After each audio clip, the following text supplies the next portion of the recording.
Welcome back to Revise and Resubmit, the podcast that takes, those really dense academic papers and makes them surprisingly interesting. I'm Pavlov.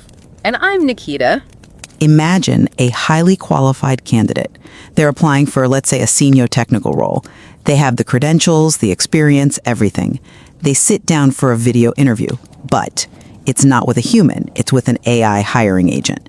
Now, this algorithm, it's been trained almost exclusively on data from able-bodied speakers, standard motor patterns. So it flags the candidate's slight speech impairment, or maybe their lack of mouse dexterity as a lack of confidence, or poor communication skill.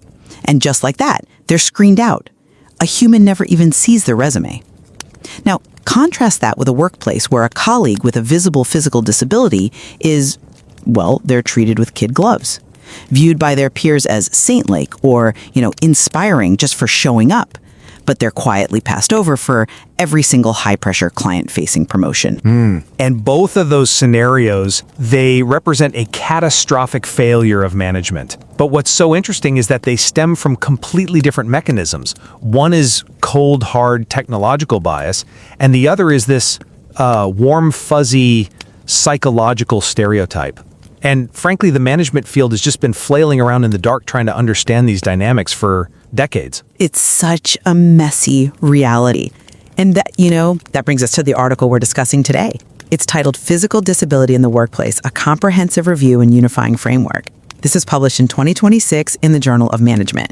And for those who follow the field, you'll know this is a prestigious FT50 listed journal, which, that means this research has cleared a very, very high bar for academic rigor. Oh, it's a heavy hitter for sure.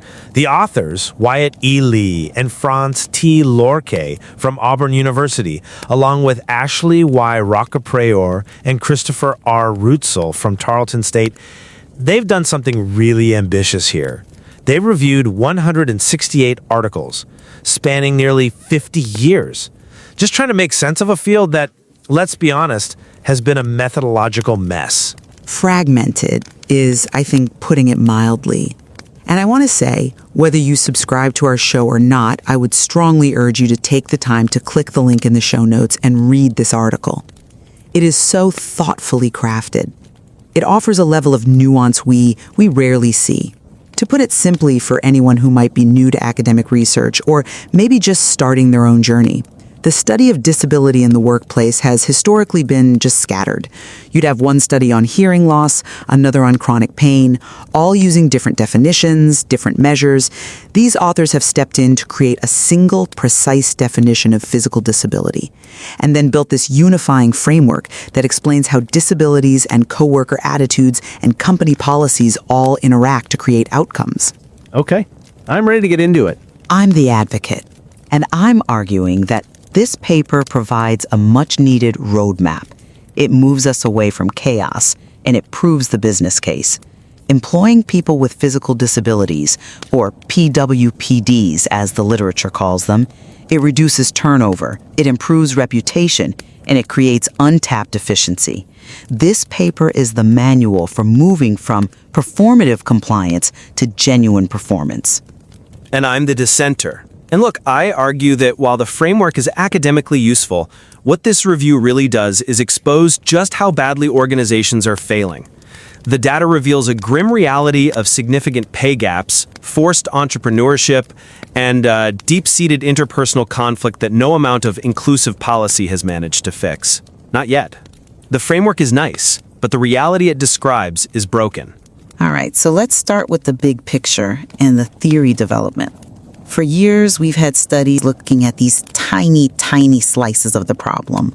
Lee and his colleagues, they've synthesized this into a cohesive argument that inclusion isn't just a moral imperative, it's a strategic asset. They highlight evidence showing that organizations employing PWPDs see decreased turnover, improved organizational reputation, and critically, they debunk this persistent myth that accommodations are expensive. The review shows they rarely cost as much as managers fear. Often, they cost nothing at all. I'm sorry, I I don't buy the strategic asset angle as the whole story. I see why you want to frame it that way. I mean, it sells the idea to executives. But look at the grim reality the authors themselves expose in the data. We are looking at a persistent pay gap of 10 to 25% for workers with physical disabilities compared to their able-bodied peers. There's a verified glass ceiling where PWPDs are stuck in lower status jobs. And maybe most damning, the review points out that many PWPDs are forced into entrepreneurship, self-employment, not because they have a burning desire to run a business, but because traditional workplaces simply reject them. That isn't an asset. That is a systemic failure of the labor market. I agree the data on the pay gap is concerning, but I would frame it differently. The framework provides the mechanism to fix that, and it starts with the definition problem. You mentioned the field was a mess. Well, part of that was because researchers couldn't even agree on who was disabled. This paper draws a hard line. They define physical disability specifically as a physiological disorder, cosmetic disfigurement, or anatomical loss that limits daily activity. And they explicitly exclude mental impairment just for the sake of this framework. Which is a double-edged sword, isn't it? I mean, by excluding mental health, are we not sort of compartmentalizing the human experience all over again? No, I think it's necessary for clarity. By being that precise, drawing from the ADA and Social Security Administration definitions, it allows for better research on what the authors call identity formation. The paper discusses how PWPDs craft their professional selves. When we have clear definitions, individuals can reframe their disability as a positive force for their career, rather than just a deficit. It empowers that identity formation mechanism, allowing someone to say, look, my experience navigating the world in a wheelchair creates a unique perspective on problem solving. I come at it from a different angle. I think those definitions, while clinically precise, they're sterile compared to the messy reality of what the authors call lived experience. The paper highlights past experiences as this massive driver of behavior. PWPDs often hide their disabilities, if they can, not because they're confused about the definition, but because they anticipate awkwardness or, avoidance from their colleagues. There's a tension here, the paper identifies. The tension between an individual wanting to embrace their identity versus identity regulation. Okay, let's clarify identity regulation for the listeners. It's the regulation imposed by society. For example, being labeled occupationally disabled by the government. The review found that people internalize that label. It actually limits their own view of their potential. So while you're celebrating the precise definition, I'm looking at the disclosure dilemma. If you disclose, you risk stigma. If you don't get accommodations. The paper makes it clear. Definitions don't solve the fear of disclosure. The authors found that the decision to disclose is this calculated risk assessment. It's not some grand act of identity formation. That is a valid point, though I would argue that the fear of disclosure stems from the environment, not the individual. And this brings us to the perspectives of others mechanism in the framework. You said earlier that management has failed, but the research shows that when leadership is inclusive, the presence of a PWPD actually increases team performance in the learning climate. The team dynamics section suggests that diversity in physical ability forces teams to communicate more explicitly, more thoughtfully. That's the optimistic reading, but have you considered the interpersonal cost? The paper doesn't just paint a rosy picture of team dynamics. It explicitly discusses fairness perceptions, and this is the black box of the workplace. It isn't just about the boss. It's about the coworker sitting at the next desk. The review cites findings that coworkers often view accommodations as undue burdens or, unfair advantages. But that perception is usually based on ignorance, right? Ignorance about the actual cost or impact of the accommodation. It's a communication failure. It doesn't matter if it's based on ignorance if the result is conflict. The paper notes that when coworkers feel an accommodation is unjustified, they are less willing to help or collaborate. It creates this toxic undercurrent. If I get to leave early for physical therapy and you don't, and you're staying late to finish our joint project, resentment builds. The framework acknowledges this coworker jealousy as a real barrier that policy just hasn't solved. Which is why the paper emphasizes the role of the leader in framing all of this. But I want to pivot back to that hook we started with about technology, because the paper identifies a new silent barrier. The technology section. It's frankly terrifying. It is urgent. We assume AI and chatbots are neutral tools. But this review highlights that these tools are built on datasets of able-bodied people. If an AI analyzes facial expressions during an interview to judge enthusiasm, and the candidate has facial paralysis or a cosmetic disfigurement, the AI reads that as disengaged or hostile. Exactly. It's hard-coded bias. And unlike a human manager who you might be able to reason with, the algorithm just rejects you. That isn't something an inclusive leader can fix with a pep talk. However, the paper also notes that assistive technology, when it's implemented correctly, it levels the playing field. It allows for concealability or effective remote work, which can mitigate some of those bias issues. If I can work from home, my physical environment is controlled by me, not my employer. But that just leads to isolation. If the solution to bias is stay home so we don't have to see your disability, that's not inclusion. That's segregation with better Wi-Fi. A fair critique. But let's move to what I think is maybe the most intellectual contribution of this article, the update to Stone and Collella's framework regarding the 7 dimensions of disability. This is where the nuance actually lives, I agree. The binary idea of disabled versus not disabled, it's dead. Precisely. The authors argue we have to look at the nature of the disability. They introduce dimensions like concealability, which we just touched on, but also disruptiveness and unpredictability. These act as boundary conditions. They change how the whole relationship works. Concealability is huge. The privilege of passing as non-disabled, say someone with hearing loss versus someone in a wheelchair, that creates a totally different career trajectory. But the stress of keeping that secret is immense. The paper also discusses the disruptiveness dimension, and it's not the actual disruption to work, but the perception that a disability interferes with communication. That perception alone changes how people are treated. And unpredictability. This is so crucial for management strategy. You have conditions like epilepsy or multiple sclerosis that are episodic. The stigma faced by someone whose condition flares up unexpectedly is just unique compared to a stable condition. A manager might hesitate to put someone with an unpredictable condition in a client-facing role, fearing a flare-up during a big pitch. Which is discrimination, but the paper explains why it happens. It's a risk mitigation instinct. The authors also added severity and timing as new dimensions. Yes, timing is fascinating. Congenital versus acquired.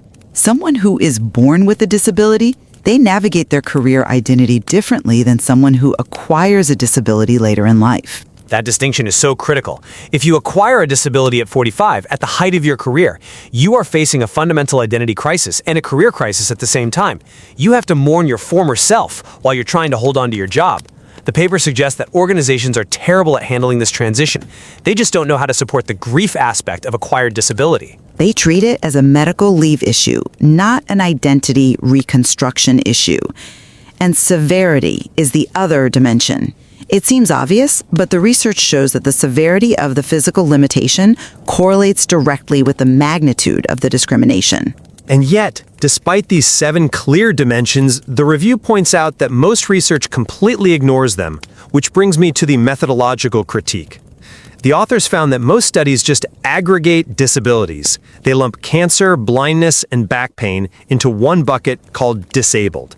It masks the true challenges. A person with back pain faces very different barriers than a person with a severe speech impediment. I see why you think that's a failure of the field, but the authors are using this review to chart a path forward. They're not just complaining, they are proposing new theoretical lenses. They suggest moving beyond just social exchange theory, which is what everyone uses. Right, social exchange theory is basically transactional. I do this for you, you do this for me. It assumes the employer gives an accommodation and the employee pays it back with loyalty. It's a very capitalist way to view human rights.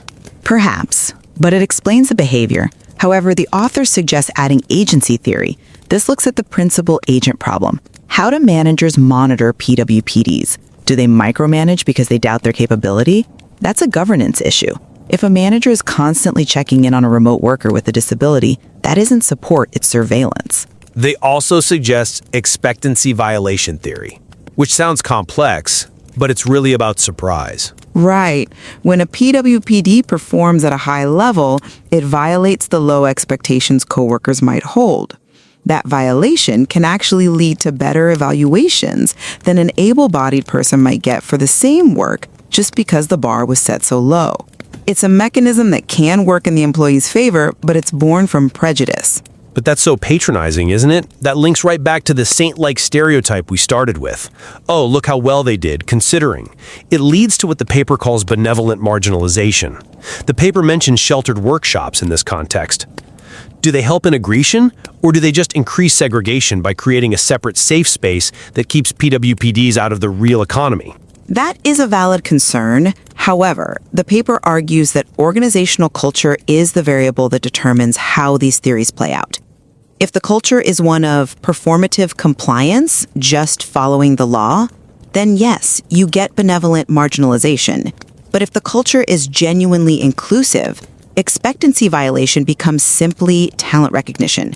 The authors are very clear. HR practices and climate are the levers we can pull. I'm sorry, but I don't buy that HR policy is enough. We need to talk about intersectional identities. The review briefly touches on this, but it's a massive gap. If you are a woman of color with a physical disability, the pay gap and the discrimination compound. The data on this is sparse, which is another critique, but the indications are that the double jeopardy or triple jeopardy effects are real. And HR policies are usually one size fits all. They rarely account for that complexity. A policy for disability might work for a white male veteran, but fail completely for a minority woman. That is true. And the authors admit that data there is thin. But let's talk about the solution they propose. They emphasize that managers need to stop viewing accommodations as costs and start viewing them as retention tools. The data shows that the cost of replacing an employee, recruiting, training, ramp-up time, is far higher than the cost of almost any accommodation. They suggest auditing hiring algorithms. That's a concrete step. It is a concrete step, but let's look at the coworker jealousy aspect again. The paper suggests that fairness perceptions can be managed through open communication, but that puts a lot of labor on the PWPD to explain themselves, to manage the feelings of their able-bodied colleagues. The authors identify helping and advocacy behaviors as an outcome, but so often the PWPD has to be the one advocating. Please don't be mad that I have this special chair. It's exhausting. True. But the team dynamics research cited shows that when a leader models this behavior, the burden shifts off the individual. Inclusive leadership cascades. When a leader treats the accommodation as a standard tool for productivity, like giving someone a faster computer, the team follows suit. The leader defines the norm.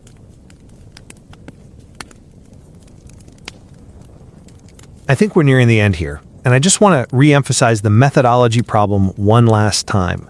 70% of the studies reviewed are from the US or Europe. We know almost nothing about how these dynamics play out in Asia, Africa, or South America. We are building a universal framework on very Western data. Cultural views on disability vary so wildly. In some cultures, it's seen as karma, and others a medical issue. A US-centric framework might fail completely on a global scale. That is a fair limitation to acknowledge. However, the framework itself, the mechanisms, the outcomes, the boundary conditions, is robust enough to be tested globally. And that's the value of this paper. It gives researchers a common language to start asking those global questions. So where do we land? For me, the conclusion is clear. This paper proves that inclusion is not charity. It is a strategic imperative. The framework gives managers a checklist. Fix the climate, adjust the technology, and define the roles clearly. If you do that, you unlock talent that is currently being screened out by bad algorithms and bad attitudes. It transforms disability from a problem to be managed into a diversity asset to be leveraged. And for me, the paper is a wake-up call. It highlights that the structural barriers are just immense. Without addressing the specific nature of disability, is it concealable? Is it progressive? And without addressing the interpersonal conflict regarding accommodations, policy is just paper. We need to stop treating disability as a binary variable and start dealing with the human complexity. The fact that the pay gap persists despite decades of legislation, it proves that the business case isn't enough to change behavior. We can agree that the binary disabled versus not disabled approach is dead. Practitioners need to audit their systems, and academics need to measure the type and nature of disability. Absolutely. And there are so many curious questions left for future research. How does the unpredictability of a condition, like a flare-up, specifically impact a manager's willingness to promote someone to a client-facing role? The data just isn't there yet. Or how intersectional identities compound those pay gaps. There is so much more to explore. Indeed, this was a heavy topic, but a necessary one. It certainly was. The tone of our debate today was meant to illuminate the complexity of this research, not to declare a winner. We hope you will go to the show notes and access the Journal of Management link to read the full article by Lee, Rockaprior, Lork, and Reitzel. It is absolutely worth your time. Thank you for listening. Goodbye. And don't forget to subscribe to Revise and Resubmit on Spotify and Apple Podcasts. Until next time, keep those minds curious, keep questioning, and keep revising and resubmitting.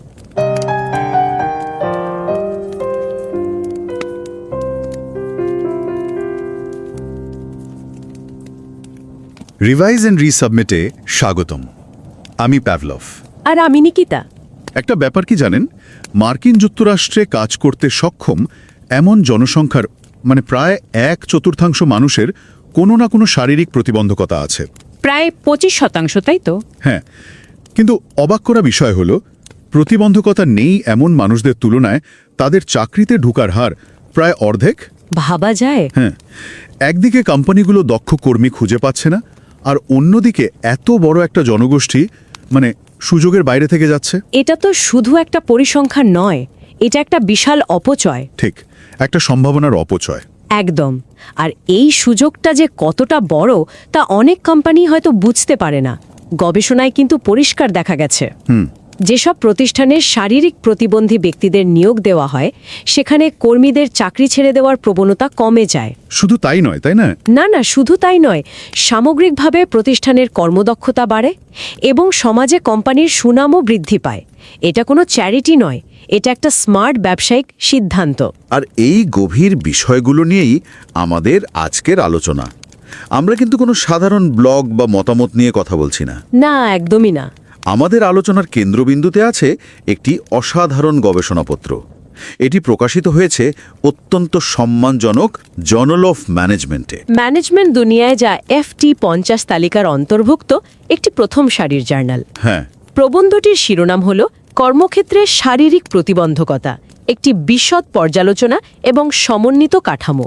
আর এর লেখকরা হলেন white লি, যিনি এখন টলেটন state ইউনিভার্সিটিতে আছেন, এবং Auburn ইউনিভার্সিটির Ashley Y রোকাপ্রিওরে, France টি লকে এবং ক্রিস্টোফার আর রিউডজেল। আমাদের শ্রোতাদের কাছে একটা অনুরোধ, আপনারা আমাদের চ্যানেলটি সাবস্ক্রাইব করুন বা না করুন সেটা বড় কথা নয়, ঠিক, কিন্তু এই গভীর আর যত্ন করে লেখা এবং কঠোরভাবে পিয়ার রিভিউ করা প্রবন্ধটি পড়ার জন্য অবশ্যই সময় বের করবেন। লিঙ্কটা শো নোটসে দেওয়া আছে। ভাবুন তো, গবেষকরা বছরের পর বছর ধরে প্রতিবন্ধকতা নিয়ে কাজ করছেন, কিন্তু কে কোনটাকে শারীরিক প্রতিবন্ধকতা বলছেন তার কোনো ঠিক ছিল না। আচ্ছা, সংজ্ঞার কোনো মিল ছিল না। একদম। কেউ হয়তো ডায়াবেটিসকে ধরছেন, কেউ আবার হুইলচেয়ার ব্যবহারকারীকে। ফলে দুটো গবেষণার ফলাফল এক জায়গায় এনে তুলনা করাই যাচ্ছিল না। যেন অনেকগুলো ধাঁধার টুকরো আছে, কিন্তু কোনোটার সাথে কোনোটার মিল নেই। ঠিক তাই। এই গবেষকরা সেই সবগুলো টুকরোকে মিলিয়ে একটা পূর্ণাঙ্গ ছবি তৈরি করার চেষ্টা করেছেন। তাহলে চলুন সেই ছবিটাকেই আজ আমরা বোঝার চেষ্টা করি। দেখি কিভাবে তারা এই জট ছাড়ালেন, আর এর থেকে আমাদের সবার জন্য কি শিক্ষণীয় আছে। নিশ্চয়ই। আচ্ছা, শুরুতেই আমার একটা প্রশ্ন। গবেষণায় একটা পরিষ্কার সংজ্ঞা থাকাটা ওটা কি এতটাই জরুরি? বিভিন্ন গবেষক নিজেদের মতো করে ব্যাখ্যা করলে সমস্যাটা ঠিক কোথায়? এখানেই তো আসল মজাটা। আপাত দৃষ্টিতে মনে হতে পারে এটা একটা ছোটখাটো ব্যাপার, কিন্তু এই গবেষণাপত্রটি দেখাচ্ছে এটা কতটা বড় সমস্যা। তাই লেখকরা এই বিষয়ের উপর লেখা 168টি প্রবন্ধ। 168টা? হ্যাঁ, 168 প্রবন্ধ তন্ন তন্ন করে খুঁজে দেখেছেন।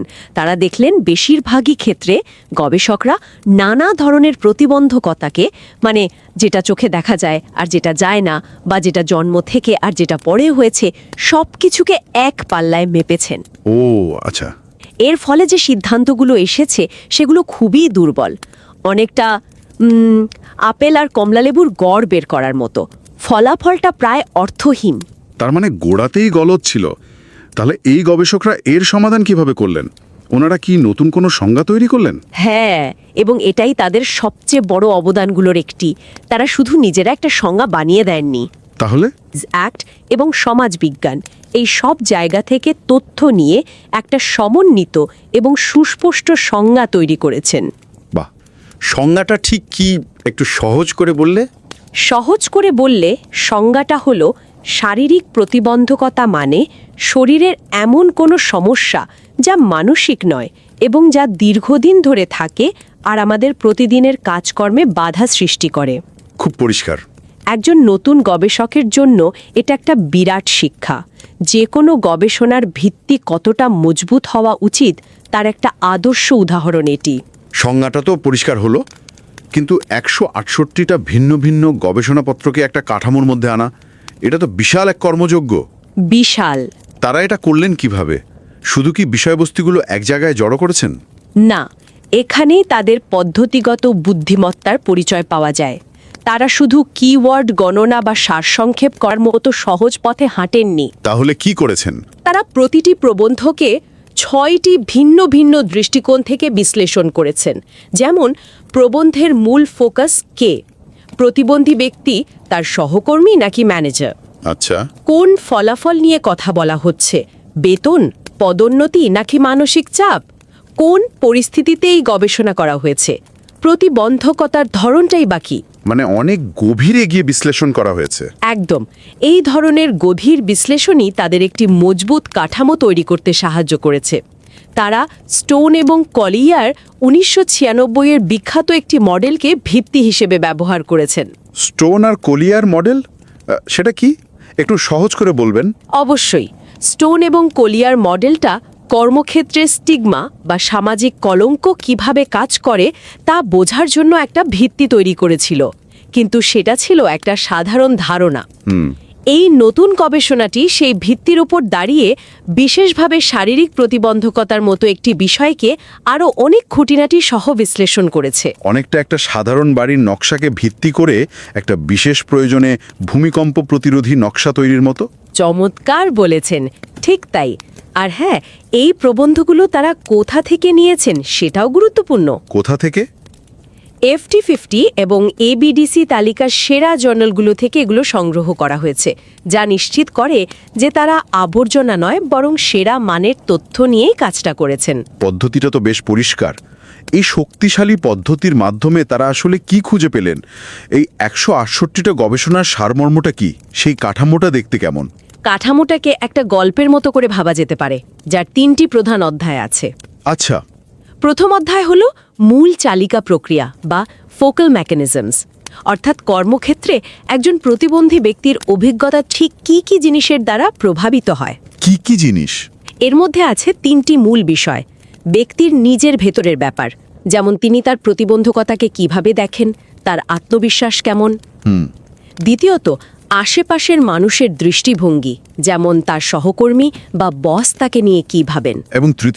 এবং তৃতীয়ত, পুরো প্রতিষ্ঠানটির ব্যবস্থা, যেমন কোম্পানির HR পলিসি, অফিসের পরিবেশ বা প্রযুক্তি। এই প্রাতিষ্ঠানিক ব্যবস্থার ব্যাপারটা আমাকে বেশ ভাবাচ্ছে। প্রযুক্তি তো সহায়ক হওয়ার কথা, তাই না? এখানে সমস্যাটা কোথায়? খুব ভালো একটা প্রশ্ন। প্রযুক্তি দুই দিকেই ধারালো তলোয়ারের মতো কাজ করতে পারে। এই গবেষণাপত্রটিতে একটা চমৎকার উদাহরণ দেওয়া হয়েছে। যেমন ধরুন, একটা কোম্পানি নিয়োগের জন্য কৃত্রিম বুদ্ধিমত্তা বা AI টুল ব্যবহার করছে। এখন সেই AIকে যদি এমন ডেটা দিয়ে প্রশিক্ষণ দেয়া হয় যেখানে প্রতিবন্ধী ব্যক্তিদের তথ্য প্রায় নেই, তাহলে কি হবে? তাহলে তো AI তাদের চিনতেই পারবে না। ঠিক। এআই হয়তো অজান্তেই এমন প্যাটার্ন শিখবে যা প্রতিবন্ধী প্রার্থীদের আবেদনপত্র বাতিল করে দেবে। অর্থাৎ ভালো উদ্দেশ্য থাকা সত্ত্বেও প্রযুক্তি একটা নতুন ধরনের অদৃশ্য বৈষম্যের দেয়াল তৈরি করতে পারে। সর্বনাশ! তার মানে আমরা ভালো উদ্দেশ্য নিয়ে প্রযুক্তি ব্যবহার করলেও অজান্তেই একটা বড় জনগোষ্ঠীকে পেছনে ফেলে দিতে পারি।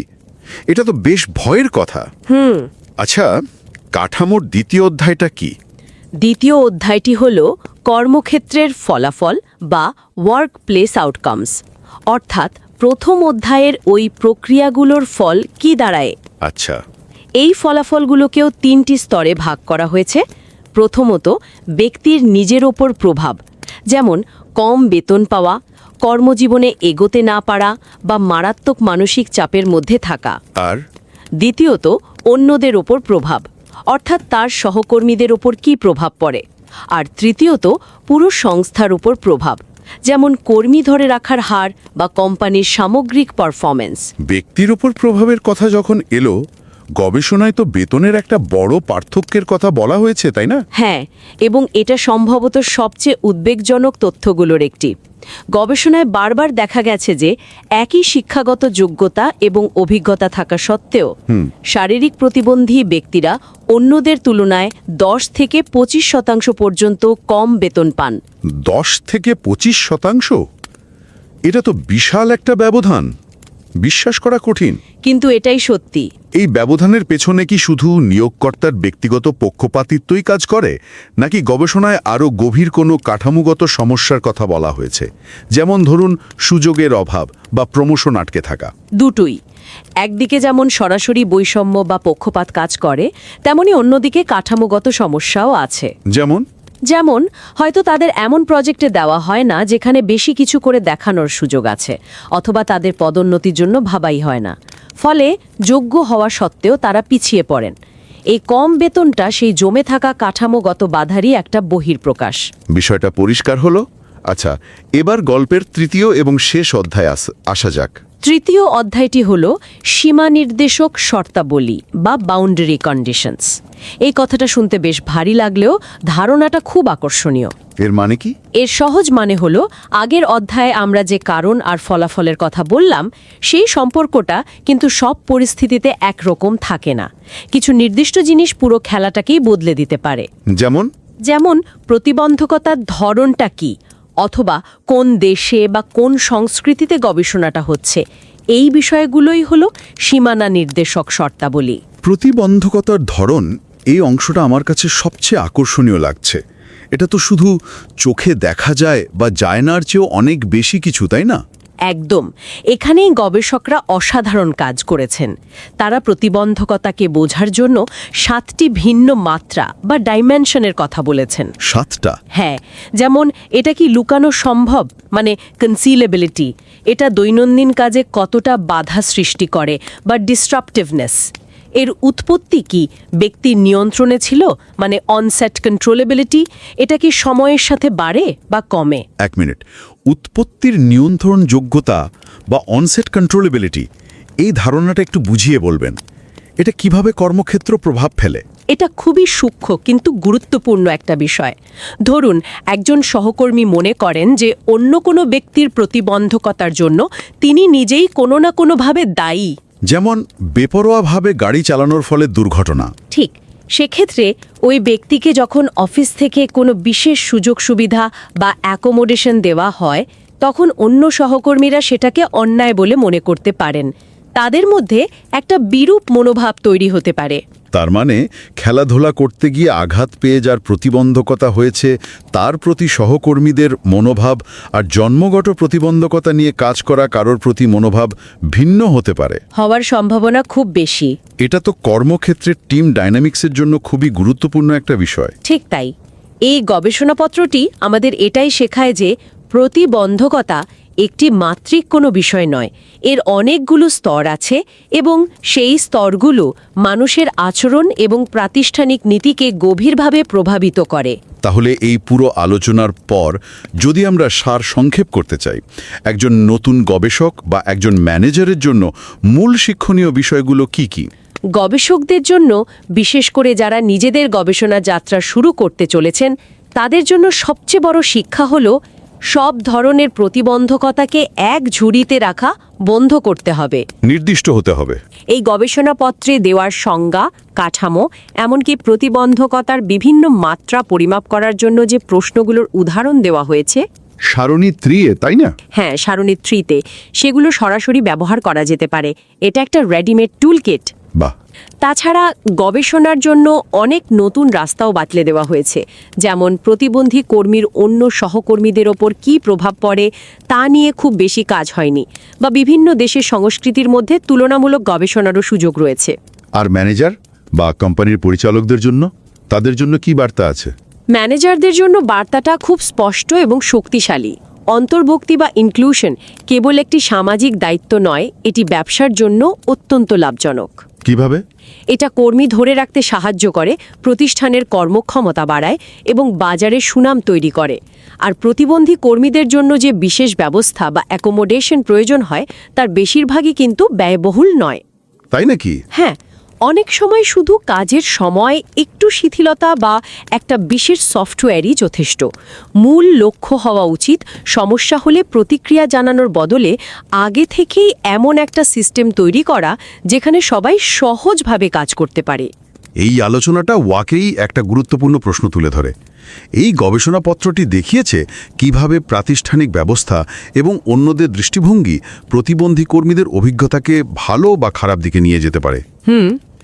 কিন্তু ভবিষ্যতের দিকে তাকালে কৃত্রিম বুদ্ধিমত্তা এবং বাড়ি থেকে কাজ বা রিমোট ওয়ার্কের উত্থানের সাথে এই ব্যক্তিদের জন্য কর্মক্ষেত্র ধারণাটি কিভাবে বদলে যেতে পারে? এটাই এখন $1 মিলিয়ন প্রশ্ন। এই নতুন প্রযুক্তিগুলো কি সত্যি শারীরিক বাধাগুলো ভেঙে দিয়ে এক নতুন সাম্যের যুগের সূচনা করবে, যেখানে কাজের দক্ষতাই হবে একমাত্র পরিচয়? নাকি অন্য কিছু? নাকি আমরা অজান্তেই এমন কিছু নতুন অদৃশ্য বৈষম্যের দেয়াল তৈরি করে ফেলব যা আমরা এখনো কল্পনাও করতে পারছি না? এই প্রশ্নটি হয়তো ভবিষ্যতের গবেষকদের জন্য সবচেয়ে বড় চ্যালেঞ্জ। একদম। আর এর উত্তর খোঁজার মধ্যেই আমাদের সবার জন্য অনেক কিছু শেখার আছে।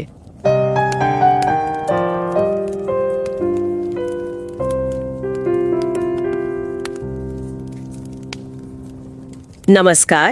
रिवाइज एंड रीसबमिट में आपका स्वागत है। मैं हूं पावलोव और मैं हूं निकिता।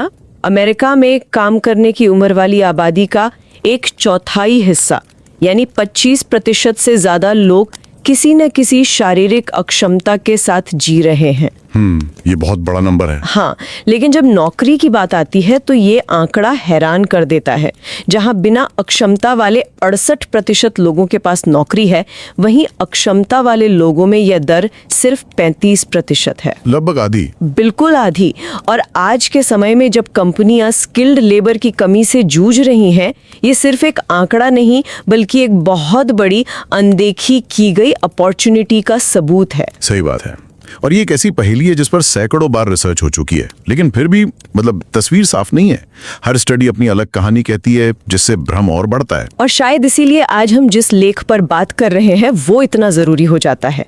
यह चर्चा प्रतिष्ठित जर्नल ऑफ मैनेजमेंट में प्रकाशित एक व्यापक समीक्षा लेख पर आधारित है। हाँ, और श्रोताओं को ये जानना जरूरी है कि ये कोई आम जर्नल नहीं है, ये एक FT50 सूचीबद्ध जर्नल है। FT50 मतलब फाइनेंशियल टाइम्स की टॉप 50 बिजनेस जर्नल्स की लिस्ट। बिल्कुल। एकेडमिक दुनिया में यहाँ पर लेख छपना एक बहुत बड़ी उपलब्धि मानी जाती है। ये क्वालिटी और रिगर का एक बेंचमार्क है। ये लेख व्याट ई ली, एशले वाई रोकाप्रियोर, फ्रांस टी लॉर्के और क्रिस्टोफर आर र्यूत्सिल ने लिखा है। हाँ, और इसमें पहले 2 लेखकों का बराबर का योगदान है, ये भी उन्होंने बताया है। हम तो बस यही कहेंगे कि जो भी ये सुन रहे हैं, चाहे आप इस चैनल को सब्सक्राइब करें या नहीं, इस लेख को पढ़ने के लिए समय जरूर निकालें। बिल्कुल, ये बहुत ही गहराई से तैयार किया गया और कठोर सहकर्मी समीक्षा से गुजरा हुआ काम है। इसका लिंक शो नोट्स में है। आज हमारी बातचीत का मकसद खास तौर पर उन लोगों की मदद करना है जो अकादमिक शोध की दुनिया में नए हैं और अपनी रिसर्च यात्रा शुरू कर रहे हैं। हाँ, हम इस लेख को एक केस स्टडी की तरह देखेंगे, ये समझने के लिए कि एक बेहतरीन रिव्यू आर्टिकल आखिर होता क्या है, उसे बनाया कैसे जाता है और वो अपने फील्ड में क्या बदलाव ला सकता है। तो चलिए शुरू करते हैं।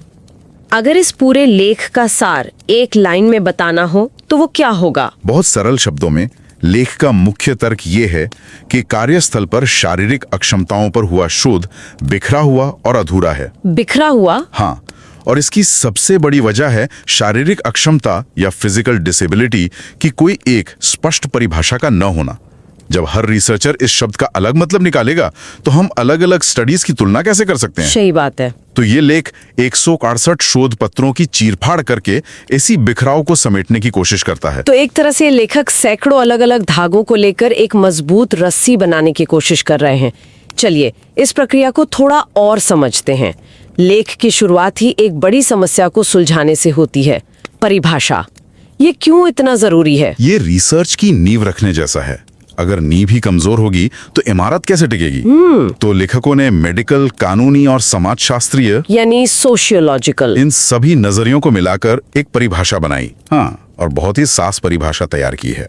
परिभाषा है एक शारीरिक, गैर मानसिक विकार या स्थिति, कॉस्मेटिक विकृति या शारीरिक क्षति जो शरीर के एक या एक से अधिक प्रणालियों को प्रभावित करती है, जिसके दीर्घकालिक प्रभाव होते हैं और जो रोजमर्रा की गतिविधियों को सीमित करती है। ये परिभाषा सुनने में तो बहुत व्यापक लगती है, लेकिन क्या इससे एक खतरा ये नहीं है कि इतनी सारी अलग अलग स्थितियों को एक ही श्रेणी में डाल दिया जाए? मेरा मतलब, क्या कॉस्मेटिक विकृति का अनुभव और किसी अंग के न होने का अनुभव एक जैसा हो सकता है? बहुत अच्छा सवाल है और लेखक इस बात को समझते हैं। ये परिभाषा सिर्फ एक शुरुआती बिंदु है, एक बाउंड्री बनाती है कि हम किस बारे में बात कर रहे हैं। अच्छा। लेकिन लेख का असली योगदान इसके बाद आता है, जब वो बताते हैं कि इस एक बड़ी छतरी के नीचे भी हमें अलग अलग अक्षमताओं को कैसे समझना चाहिए। पर उस पर हम बाद में आएंगे। ठीक है। परिभाषा के अलावा उन्होंने एक और बड़ा काम किया। उन्होंने एक एकीकृत ढांचा, एक यूनिफाइंग फ्रेमवर्क बनाया है। ये फ्रेमवर्क क्या है? क्या ये एक तरह का नक्शा है जो हमें इस जटिल विषय को समझने में मदद करता है? बिल्कुल सही। उन्होंने 1996 के स्टोन और कोरेला के एक मौलिक मॉडल को आधार बनाया और उसे आज के रिसर्च के हिसाब से अपडेट किया।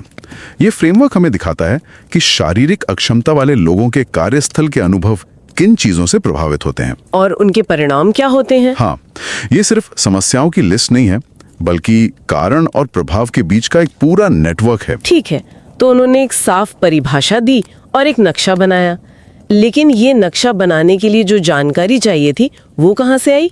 मेरा मतलब है 168 लेख, ये सुनकर ही थोड़ा। हाँ, ये काम बहुत बड़ा था, घास के ढेर में सुई खोजने जैसा, लेकिन एक बहुत ही व्यवस्थित तरीके से। आप इसे एक तरह की जासूसी समझ सकते हैं। जासूसी कैसे? सबसे पहले उन्होंने FT50 और ABDC जैसे टॉप जर्नल्स को ही अपना दायरा बनाया। मतलब वो सिर्फ सबसे विश्वसनीय और उच्च गुणवत्ता वाले शोध को देख रहे थे। मतलब कचरा पहले ही बाहर कर दिया। बिल्कुल। फिर उन्होंने 11 कीवर्ड्स जैसे डिसेबिलिटी, इम्पेयरमेंट, फिजिकल का इस्तेमाल करके इन जर्नल्स के आर्काइव्स को खंगाला। लेकिन जासूसी यहीं खत्म नहीं हुई। उन्होंने एक और दिलचस्प तकनीक अपनाई, जिसे वंश और उद्धरण खोज या एंसेस्ट्री एंड साइटेशन सर्चेस कहते हैं। ये सुनने में काफी जटिल लगता है।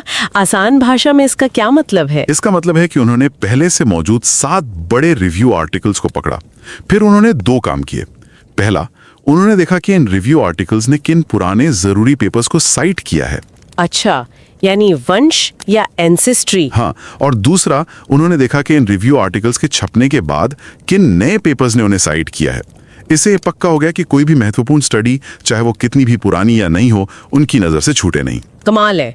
तो ये सिर्फ कीवर्ड से सर्च करने से कहीं ज्यादा गहरा काम है।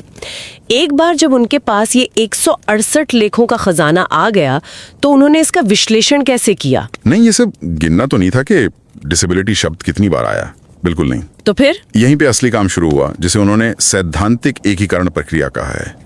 इसे ऐसे समझिए कि 2 जासूसों, मतलब लेखकों ने हर लेख को स्वतंत्र रूप से परखा।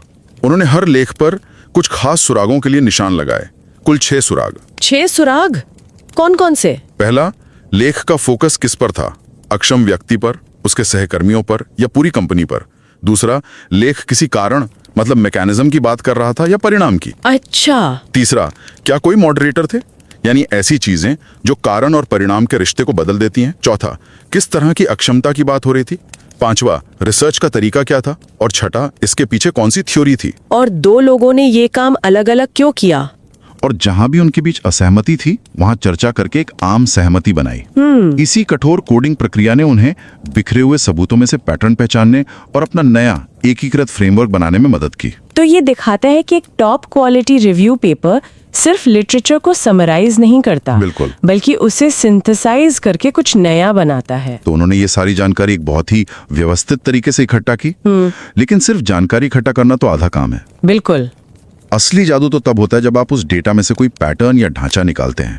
इस लेख ने ऐसा कौन सा फ्रेमवर्क तैयार किया जो इसे इतना खास बनाता है? इस फ्रेमवर्क के 3 मुख्य हिस्से हैं। पहला है केंद्र बिंदु तंत्र या फोकल मैकेनिज्म्स, यानी वो कारण जो परिणामों को जन्म देते हैं। बिल्कुल। दूसरा है सीमा शर्तें या बाउंड्री कंडीशंस, मतलब वो हालात जो इन रिश्तों को मजबूत या कमजोर करते हैं। और तीसरा है कार्यस्थल के परिणाम। चले केंद्र बिंदु तंत्र से शुरू करते हैं। ये कौन से कारण हैं? लेख इन्हें 3 स्तरों पर देखता है। पहला स्तर है व्यक्ति का अपना अनुभव। इसमें शामिल है कि वो अपनी अक्षमता को अपनी पहचान का हिस्सा कैसे बनाते हैं, उनके पुराने अनुभव कैसे रहे हैं। जैसे क्या उन्हें अपनी अक्षमता के बारे में बताने से डर लगता है? हाँ बिल्कुल। और वो करियर में क्या चुनते हैं।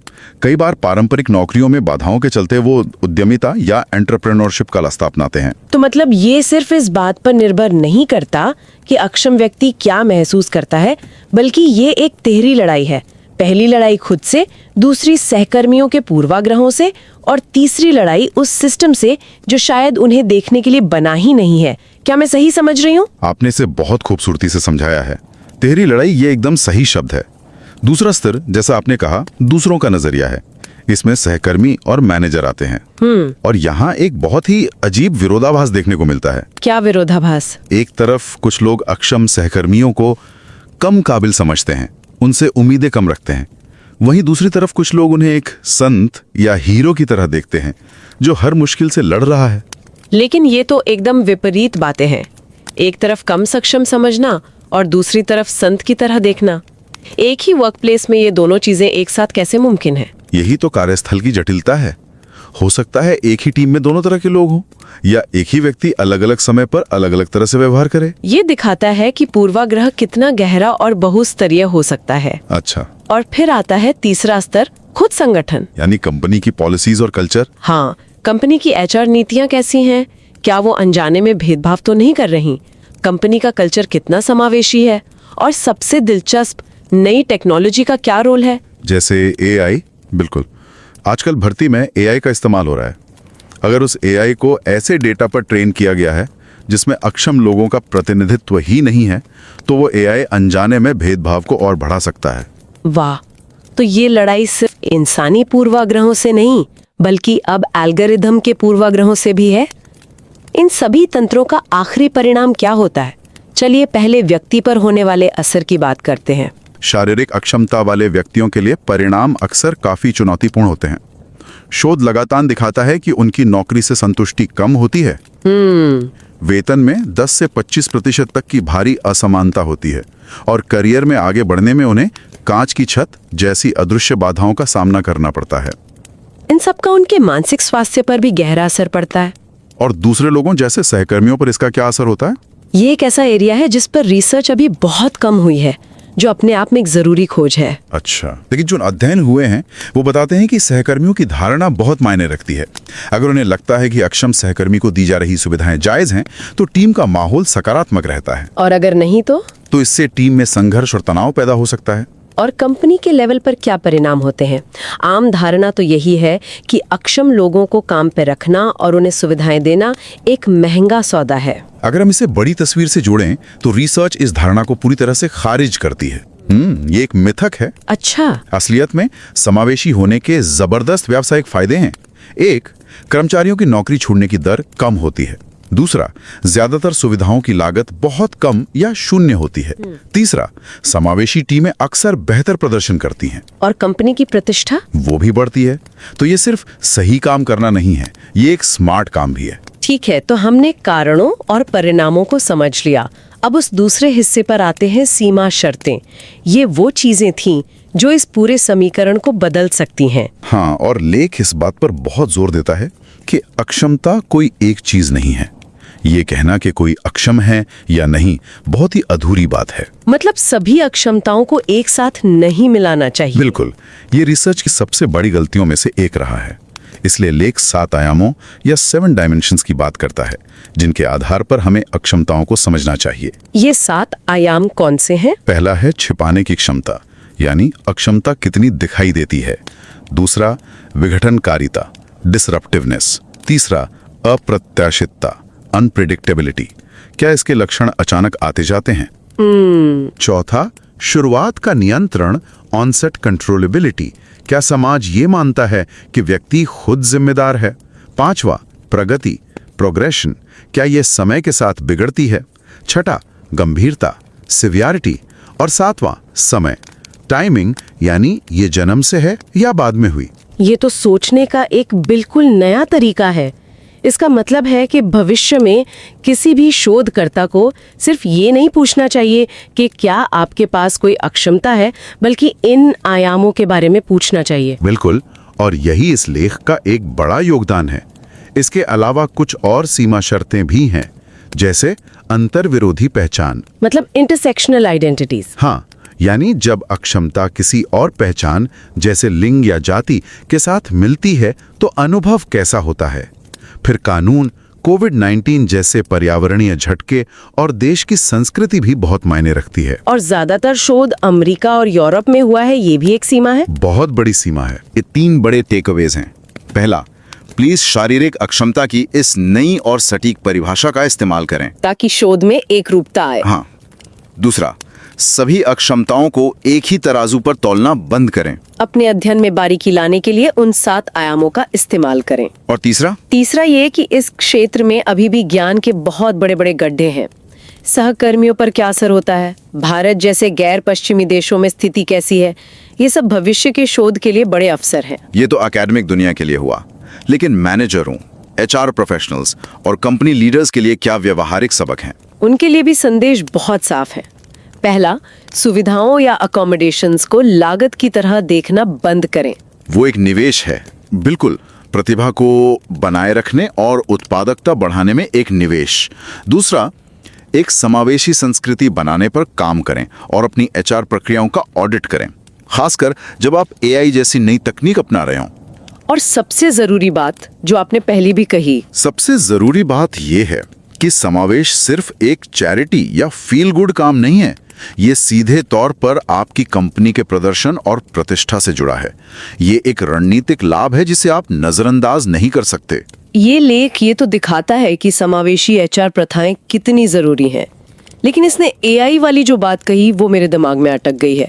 ये इशारा करता है कि भर्ती में इस्तेमाल होने वाली तकनीक अक्सर सामान्य लोगों के डेटा पर बनाई जाती है, जिससे नई अदृश्य बाधाएं पैदा हो रही हैं। हाँ, और यहीं से भविष्य का एक बड़ा सवाल उठता है। जैसे जैसे कंपनियां ज्यादा कुशल बनने और इंसानी पूर्वाग्रहों को हटाने के लिए AI को अपना रही हैं, क्या वो अनजाने में एक ऐसा कार्यस्थल बना रही हैं जो और भी ज्यादा व्यवस्थित तरीके से लोगों को बाहर करता है? एक ऐसा कार्यस्थल जिसे चुनौती देना और भी मुश्किल है, क्योंकि अब पूर्वाग्रह किसी मैनेजर के दिमाग में नहीं बल्कि एक एल्गोरिथम के कोड में छिपा है। ये एक बहुत ही विचारोत्तेजक प्रश्न है। तकनीकी समाधानों की हमारी इस दौड़ में हम ये कैसे सुनिश्चित करें कि हम सिर्फ बहिष्कार को ही स्वचालित मतलब ऑटोमेट ना कर दें।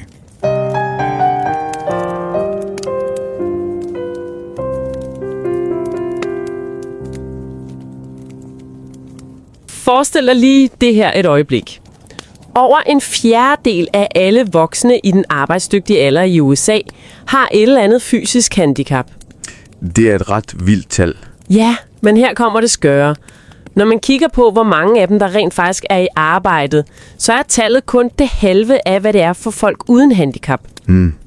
Prøv lige at tænke på den mængde talent, altså det potentiale og den erfaring, som virksomheder går glip af hver eneste dag. Lige præcis. Og forskningen er endda ret klar. De virksomheder, der gør en indsats, de ser ofte lavere personaleomsætning, de ser højere effektivitet og klarer sig faktisk bedre økonomisk.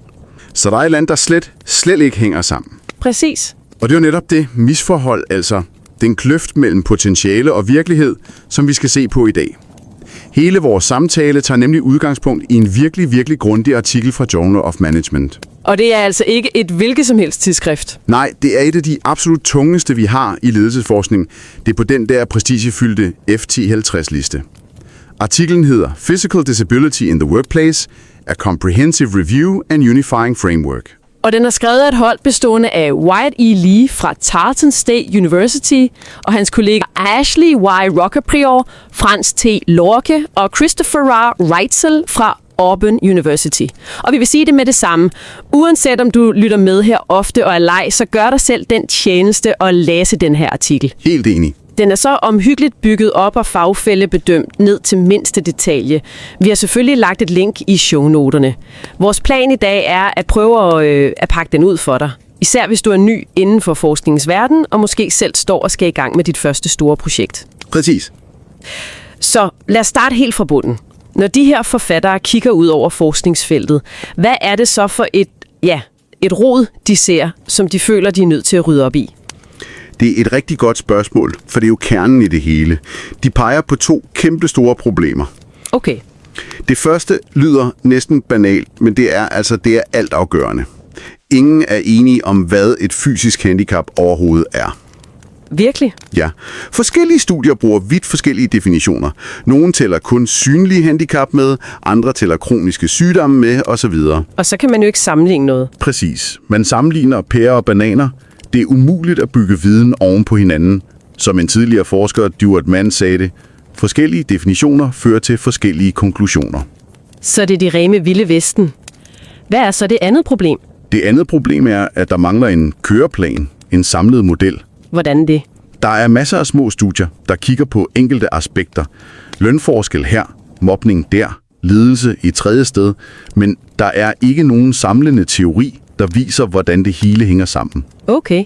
Det er ligesom at have en masse puslespilsbrikker, uden at have billedet på æsken at kigge efter. God analogi.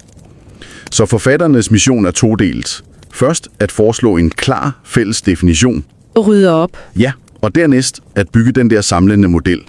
Altså at give os billedet på æsken. Og hvad er så deres bud på en definition, der rent faktisk kan bruges til noget? Den er ret præcis. Det siger, at det er en fysiologisk lidelse, en kosmetisk vandsering eller et anatomisk tab, som påvirker et eller flere af kroppens systemer. Okay, det er specifikt. Ja, og så er der 2 vigtige tilføjelser. Det skal have langvarige effekter, og det skal begrænse en persons daglige aktiviteter. Og helt afgørende, så adskiller de det klart fra mentale lidelser. Hvorfor er det så vigtigt? Fordi det er et helt andet forskningsfelt med sine egne dynamikker. Man er nødt til at adskille tingene for at kunne sige noget klogt om dem. Det giver mening. Men det virker som en enorm opgave at skulle skabe overblik over et helt felt, der strækker sig over årtier. Altså for den lytter, der selv skal i gang med et litteraturstudie, hvordan i alverden griber man så noget an uden at drukne? Men drukner, hvis man ikke er systematisk. Og de her forfattere var ekstremt systematiske. De endte med at analysere 168 relevante artikler, der er udgivet helt tilbage fra 1976 og frem til i dag. Hold da op. Men måden, de fandt den på, er en lektion i sig selv. De startede med at søge i de allerbedste tidsskrifter ved hjælp af 11 centrale søgeord. Okay, det er standard. Ja, men det er jo der, man risikerer at miste noget vigtigt, hvis man kun bruger de mest oplagte søgeord. Præcis. Så her gør de noget rigtig smart. De laver det, man kan kalde en ankersøgning. En ankersøgning? Ja. De finder 7 tidligere store oversigtsartikler, som alle anser for at være centrale i felter. Og så kigger de 2 veje. Okay. Først kigger de bagud og gennemgår alle de kilder, som de 7 ankerartikler selv har brugt. Derefter kigger de fremad og finder alle de nyere artikler, der har citeret de 7 ankerartikler. Aha, så de bygger et netværk ud fra de vigtigste knudepunkter. Lige præcis. På den måde sikrer de sig, at de fanger de studier, der er en del af den centrale samtale, men som måske bruger lidt andre termer. Det er virkelig elegant. Det er det. Men når de så sidder med den store bunke på 168 artikler, hvordan forvandler man så det til en samlet analyse? Det er jo ikke bare at tælle op. Nej, og det er her, man ser, hvad der adskiller solid forskning fra en hurtig opsummering. 2 af forfatterne læste hver eneste artikel, uafhængig af hinanden, og så kodede de dem. Det vil sige, at de systematisk registrerede en række ting for hvert artikel. Som for eksempel? Jamen, hvem handler den om? Hvilke mekanismer og resultater undersøger den? Hvilken teori og metode bruger den? Og hvilken type handicap er der tale om? Og hvad så, hvis de var uenige i deres kodning? Det må de vel have været nogle gange. Absolut. Så mødtes de og diskuterede sig frem til enighed. Den proces er afgørende for at sikre, at analysen ikke bare er en persons subjektive fortolkning. Så det er en form for intern kvalitetskontrol. Præcis. Først da de var helt enige om kodningen af alle 168 artikler, begyndte de at samle brikkerne til den model, der er artiklens store bidrag. Okay, det er en imponerende metode. Det må have givet mit bjerg af data. Hvad var det så for et mønster, der trådte frem, da de endelig fik samlet det hele? Hvad er motoren i den model, de bygger? Modellen har groft sagt 3 dele. Mekanismer, resultater og de forhold, der kan ændre det hele. Lad os tage mekanismerne først. Det er hvorfor tingene sker, forstår jeg. Lige præcis. De fandt 3 store drivkræfter. Den første er personens egne levede erfaringer. Det handler om, hvordan man ser sig selv, ens tidligere oplevelser med systemet og de karrierevalg, man træffer. Kan du give et eksempel? Ja. De fandt for eksempel en gennemgående tendens til, at folk tøver med at bede om de tilpasninger, de har ret til. Og hvorfor er det? Af frygt for at blive set som besværlige eller som en byrde for kollegerne. Det giver utrolig meget mening. Den der internaliserede frygt for at stikke ud kan være en enorm barriere. En kæmpe barriere. Og det er den første drivkraft. Okay, hvad er den næste? Den handler ikke om personen selv, men om dem omkring. De kalder den andres perspektiver. Altså kollegaer og ledere? Præcis. Deres forventninger, deres fordomme, den generelle stemning i teamet. Og her ser man desværre de klassiske stereotyper. De negative, tænker jeg. At man er mindre kompetent. Ja, det er en ene. Men der er også en mere lumsk, positiv stereotype. En positiv stereotype? Ja, hvor personen bliver set som en slags helgen. En, der er sej og inspirerende. Det lyder da godt. Ikke nødvendigvis. For det betyder, at man ikke tør stille normale krav til personen. Begge dele er dybt ekskluderende. Det er interessant, at selv positiv særbehandling kan være et problem. Det lyder næsten mere kompliceret at navigere i en åbenlys diskrimination. Det er det ofte. Men jeg tænker, at selv med de bedste intentioner for alle, så kan systemet selv jo spænde ben. Ser forfatterne også på selve organisationens struktur? Absolut. Det er den tredje og sidste mekanisme. Organisatoriske karakteristika. Det dækker alt fra HR-politikker og rekrutteringsprocesser til den teknologi, man bruger. Teknologi? Ja, og her er der et skræmmende aktuelt eksempel. Rekrutteringsværktøjer baseret på kunstig intelligens. Som man ellers skulle tro var objektive. Præcis.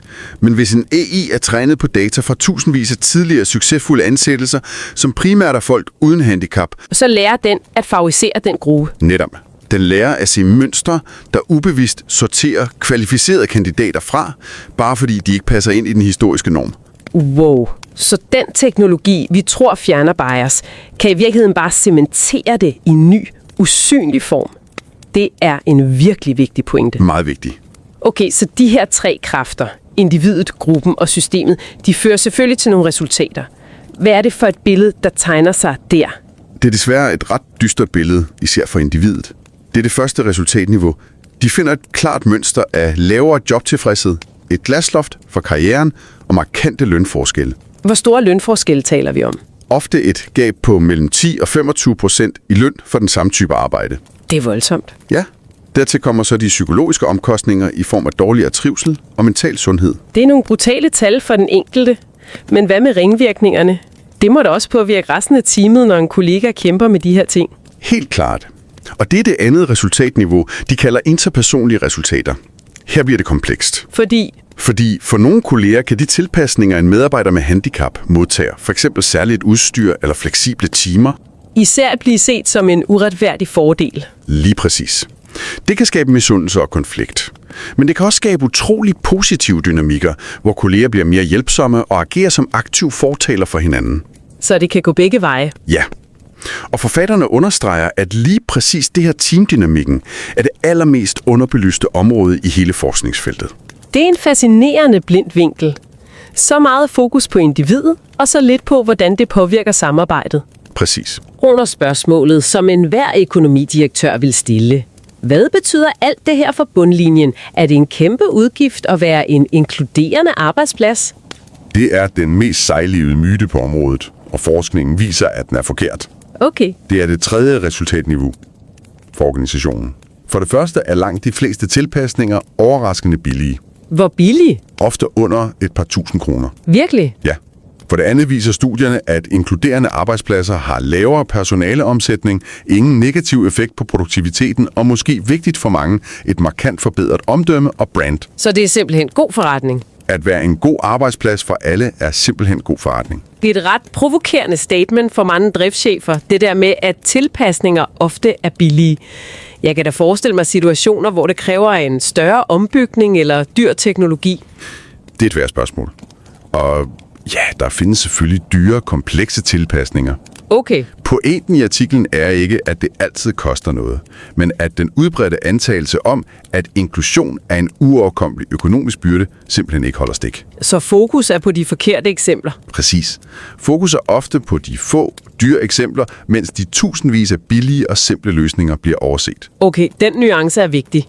Så vi har motoren, mekanismerne, og vi har resultatet, hvor bilen ender. Men hvad med vejret og vejforholdene? De ting, der kan ændre hele turen.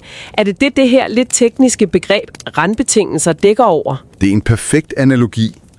Lige præcis. Randbetingelser er konteksten, der ændrer alt.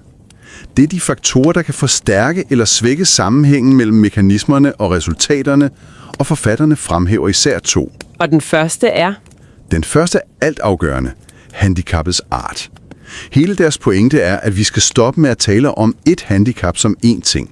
Okay, men hvad så i stedet? De foreslår i stedet at se på 7 dimensioner. For eksempel, er det skjulbart som en kronisk smerte? Hvor forstyrrende er det for social interaktion? Er det uforudsigeligt som for eksempel sklerose? Hvor alvorligt er det? Så hver af de dimensioner ændrer en persons oplevelse radikalt? Fuldstændig. Det giver en meget rigere forståelse end bare et ja-nej-spørgsmål. Man går fra et fladt billede til et 3D-portræt. Lige præcis. Og hvad er den anden store randbetingelse? Det er de kontekstuelle faktorer. Det er en bredere kategori, der dækker alt fra lovgivning i det pågældende land og den nationale kultur til personens andre identiteter. Andre identiteter? Ja. Forskningen viser for eksempel, at kvinder med handicap ofte oplever en dobbelt ulempe. Altså en form for negativ synergi? Præcis. En synergi mellem køns- og handicapdiskrimination. Man er ikke kun én ting. Man er en person med et handicap i en bestemt branche, i et bestemt land, med et bestemt køn, og alle de lag interagerer og former ens virkelighed. Kompleksitet er svimlende. Hvis jeg nu er en ung Ph.D.-studerende, der lytter med og føler mig lidt overvældet, hvad er så den ene store lektie, jeg bør tage med mig fra deres arbejde? Vær specifik. Det er den alt overskyggende lektie. Stop med at slå alle med handicap sammen i en stor, upræcis kasse. Brug de 7 dimensioner i stedet. Ja. Brug de 7 dimensioner, de foreslår, til at måle og forstå nuancerne. Og så peger de på en anden ting. Udvid horisonten. Hvordan det? Over 70% af al forskel på området kommer fra USA og Europa. Wow. Vi aner stort set intet om, hvordan vilkårene er i Asien, Afrika eller Sydamerika. Der ligger et kæmpe potentiale for ny og vigtig forskning. Og de nævner også, at feltet har brug for nye teoretiske briller. De foreslår blandt andet noget, de kalder agentteori. Det lyder ret tungt. Kan du lige folde det ud? Ja, det er et rigtig godt eksempel på, hvordan man kan tænke nyt. Agentteori handler grundlæggende om forholdet mellem en principal, altså en leder, og en agent, en medarbejder. Okay. De kan have forskellige mål og forskellig information. Forestil dig en sælger, der normalt bliver målt på antallet af kundebesøg om ugen. Men efter en ulykke kan vedkommende ikke længere køre bil. Og skal nu holde alle møder online? Præcis. Lederen kan ikke længere bare tælle antallet af besøg. Hvordan sikrer lederen sig så, at medarbejderen stadig er produktiv? Og hvordan sikrer medarbejderen sig, at lederen anerkender værdien af færre, men måske dybere online-møder? Lige præcis. Agentteori giver et sprog og et værktøj til at analysere præcis den slags dilemmaer om tillid, monitorering og måling, når de vante rammer brydes. Det gør det meget konkret, tak. Og hvad så med den leder eller HR-chef, der lytter med? Hvis de kun skal huske én ting fra vores snak i dag, hvad skal det så være? At inklusion ikke er en udgift, men en investering i talent. Tilbage til starten. Præcis. Husk statistikken fra starten. Der er en enormt udnyttet talentmasse derude. Denne artikel viser, at nøglen til at låse op for det potentiale er at se tilpasninger som en strategisk fordel. Så hvad skal de gøre helt konkret? Gennemgå jeres rekruttering, især jeres teknologi for skjult bias. Og vigtigst af alt, skab en kultur, hvor det er trygt at række ud og bede om hjælp, uden at man skal frygte for sin karriere. Det er ikke filantropi, Det er benhård forretningslogik. En af de klogeste investeringer, en virksomhed kan foretage i dag. Som en sidste ting afdækker artiklen et misforhold, der er ret tankevækkende. De fandt som sagt 168 studier om fysiske handicap, men en tilsvarende nylig gennemgang af forskningen i mentale lidelser på arbejdspladsen fandt over 500. Altså 3 gange så mange? Ja, og det er jo paradoksalt, når man tænker på, at de officielle amerikanske definitioner, som de henviser til, opdeler handicap i 14 kategorier, hvoraf 13 af dem er fysiske. Lige præcis. Så her er en afsluttende tanke, du kan tage med dig. Når nu den absolut største del af de juridisk definerede handicap er fysiske, hvorfor tror du så, at ledelsesforskningen har haft så uforholdsmæssigt meget mere fokus på den ene kategori, der handler om mentale lidelser? Hvad fortæller den skævhed os om, hvad vi som samfund er optaget af, hvor vores blinde vinkler er, og hvilke historier vi vælger at fortælle og ignorere om det at gå på arbejde og trives som menneske?